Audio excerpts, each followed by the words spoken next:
G'day mate, it's Tim here mate. Alright, I've just got back and able to do some videos. I'm going to do several mate.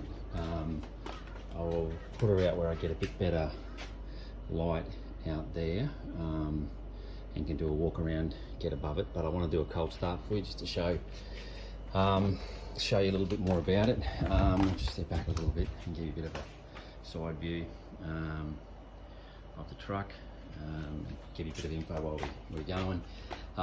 These are like what you call your truck rally wheels. I got them powder coated, the same colour, which is like it was made for a Harley. I've got a good mate who does pinstriping, and he did my logo for me and all that. So he painted the wheels, had them sandblasted and painted. And like I said, I've got a second set. These are really wide, so you can run a very wide rear wheel. Gives it that little bit more like gangster. So I'm running the 265 on the back of these. You can run a lot wider, as you can see. You've still got a bunch of space between the back of the wheel. So you know, you could probably run a 300 tyre or something on there if you wanted. I think it's either a 9-inch rim, something like that. So anyway, front and back, good tyres. They're just Chinese ones, I'm pretty sure, but they're so nothing special, but just good tread pattern, work well in the wet, fine, everything works. She's a long stepper, mate. I've only ever seen 2 other long steppers in Australia, so they made so few of these in the US compared to style side, as we call them, or fleet sides in the US. So long steppers are very rare. I fell in love with her, bought her out of Kansas City from a little town called Holden, which is on the Missouri side of Kansas City. If you know where Kansas City, half it's in Kansas, half it's in Missouri. It was a plumbing truck, 3rd generation plumbing truck. You can very faintly see on here still, there used to be a toilet bowl painted here, but my daughter wouldn't come with me. It had a cistern and everything painted. We used to call it the dunny truck, but my daughter wouldn't come with me in the dunny truck, so I washed it off, just basically washed it off. And because of the patina, if you do wash it, mate, without putting the oil on it, she will obviously the paint will just come off in your hands. But that's the look I've liked. It's been all pinstriped and painted, and obviously it's got our logo, but you could sand that off. No problems at all. Keep it on if you wanted it, but certainly you could sand it off and put your own logo, and all the pinstriping obviously is all there. Now my plan before looking to sell it, and that's why I was a bit opportunistic that you put a post on there, was to give it a really good clean up, and probably just wash off some of the surface rust and then give it another treatment of the oil. I'll show you the oil you use. It's a blend of oil. It's been boiled. You get it from Bunnings. A mate of mine gave me a small amount, which I did when I first got it. But now I've gone and bought 5 litres from Bunnings, and I'll give the whole thing a good going over, mate, and it just protects the surface obviously from it. But like I said, it's a long stepper. You don't see him. The bed, it's not obviously got the original bed in it. It's a plywood floor in it. I've used it extensively, mate, and put everything in here. Funniest photos, redneck camping style, everything. But solid as a rock. I noticed there was a bolt down here that was missing a nut. I think I saw it rattling around last time. I found some bark in it. Yeah, so you can see. So I just need to put another nut on the end of that. Still got bark, mate. I do all my gardening and everything else. But basically, we've had the business owned it, ran it, and since COVID, the business is no more. I am doing circuit racing. It's my little Peugeot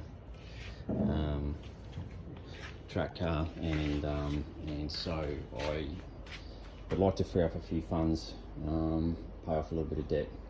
So you know, time to try and move her along. Like I said, I haven't advertised. You would have never seen this thing advertised anywhere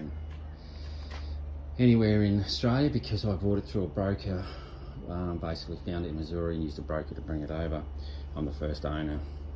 registered owner in Australia, so I did the import approval, mod plate, seat belts, all that sort of stuff. Little 307 mod plates over here that I did for it. This is the eBay radiator that's in it. Works, you know, better than the one I had in. It's a lot better radiator, but you can see the normal mounts to here, and these stupid ones, they don't make it the same as the original, so you know, I've had to move that over, but it sits there on the original, and so my plan would be to definitely get that fixed up and installed. Obviously keep your kickers as a spare. I put the brake booster and master cylinder on, so it was all manual drums, very difficult to drive, so I put a booster on there, and so this is all new. The booster proportioning valve for 2 drums, 2 sets front and back drums, and that, so I put that new on. I've had the brakes redone. Where the rear line goes down and meets the T-piece, they use a piece of rubber hose to join that. I had that replaced. That was stopping the back brakes working. Worked very well, extremely well, went on towing and all that. Now, everything is original on this except the fuel pump, which I replaced. Otherwise, everything, including the carburetor. The carburetor's still got the little red tag. I've rebuilt the carby. I'm still not 100% happy with where the float sits on it, but it works fine. It's just that it takes a little bit to warm up and stay where you don't need a little bit of choke on. But it's a little Rochester 2-barrel. You can buy a kit, simple, 20 bucks from the US plus postage. Very easy to rebuild. So I've rebuilt that. Obviously this is original, but this isn't. Obviously they put this on and just allow a bit more breathing room with it, but that's all original. Everything else except the radiator is original. The rust that was in it, you can see down there, underneath there, and same on this side. You'll see just under there, there was some rust. That and the 2 cab corners are the only rust that's been in the car. And I'll get underneath and show you and all that. It's still got the original wax pen that they write on when it comes down the assembly line, and I've verified that with a whole bunch of guys on the 67 to 72 forum, truck forum in the US. There's a whole thread on it, and it's still very rare to have that preserved, but that is original from when it came down the factory line. That's the model number for this one. So 307, 2-barrel carb, original headers. I've pulled the engine fully out. I have replaced rocket cover gaskets, rear main seal, oil pan. I pulled the bearings caps off, had a really good look at them. I should have some photos somewhere. They were very, very good. It's done about 90,000 original miles. And look, if you wanted to tidy it up a bit further, you would go and get the heads redone. I think the oil,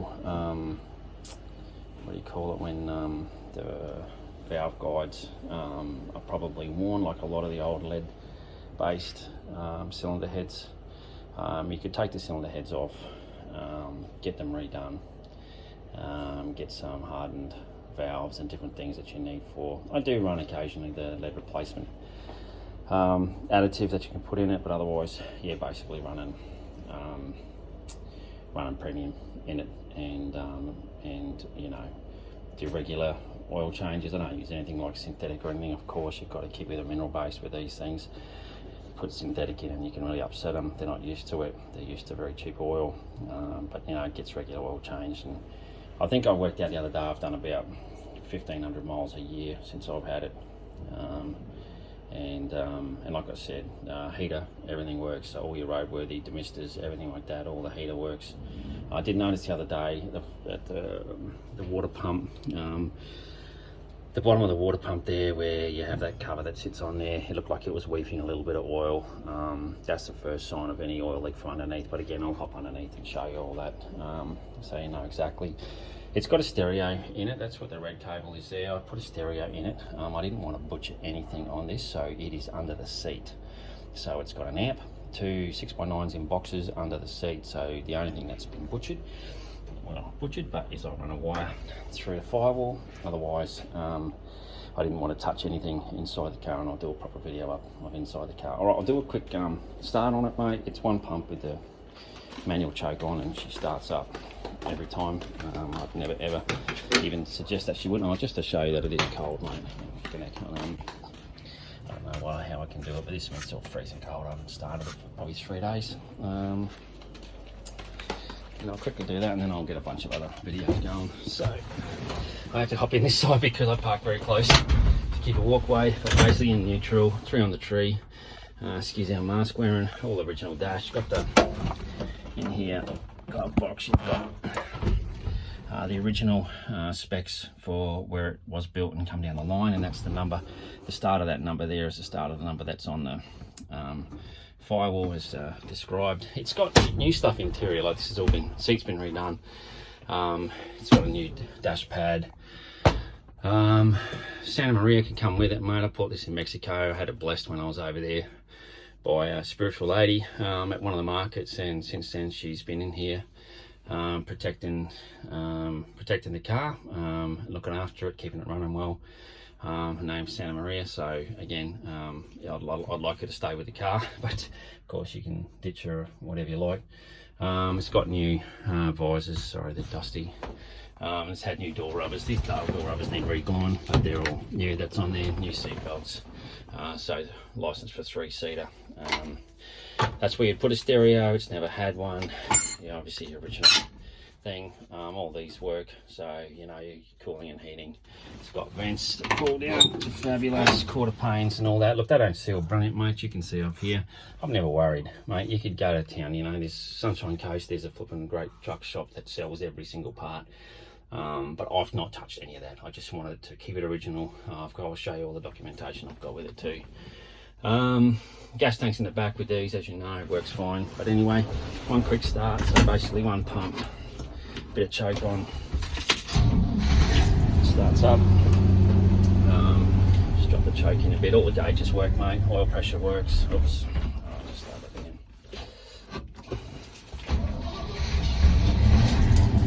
And all of the battery temperature works, never goes past that second dial. The second point down with the new radiator actually sits a bit less. Wiper washer, lights, everything, mate. So it all works. All the stuff that you would need to make sure that she was able to get roadworthy is all done. The exhaust probably could do with being redone. Headers, stock headers, they run down into a wide piece into a single out the back. But anyway, I'll just go and have a bit of a listen. You can have a look. I just put a white bucket in the back here, or you can have a bit of a look to see what's blowing out of it, just to give you a bit of an idea if you like. I mean, obviously, you know, very clean sort of see everything coming out. Gives you a bit of an idea.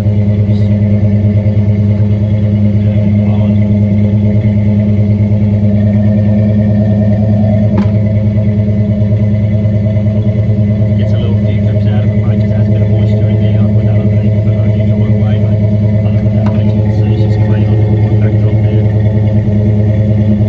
And like I said, she will have a little puff of smoke. She will have a little puff of smoke sometimes when you back off. So when you're on full acceleration and you back off, she'll have a little puff, and that's often the sign when you've got a little bit of cylinder head.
on, mate. I'm just going to move her out, and then I can hop underneath, turn it off, and crawl underneath and make some more videos. Thanks, mate.